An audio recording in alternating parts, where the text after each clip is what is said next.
আমার দায়িত্ব আমি বুঝে নেব, তখন তো আসলে দায়িত্বটা সঠিকভাবে পালিত হয় না। যিনি আইন প্রয়োগ করবেন তিনি যখন মনে করেন যে বাড়ি বাড়ি গিয়ে সচেতনতা বৃদ্ধি করলেই আইনের পালন হয়ে যাবে, তাইলে তো আর আইন রক্ষাকারীর দরকার ছিল না।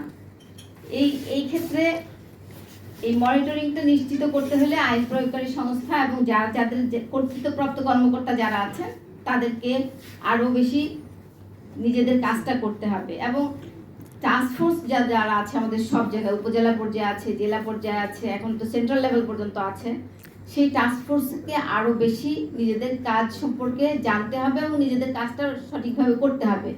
এখন যে টাস্কফোর্সের মিটিংগুলো হয়, যেগুলোতে আসলে এখন সরকারিভাবে মানে এনটিসিসির পক্ষ থেকেও সহযোগিতা দেওয়া হয়, সেগুলো কতখানি কার্যকরভাবে হয় সেটা আরো দেখার দরকার আছে।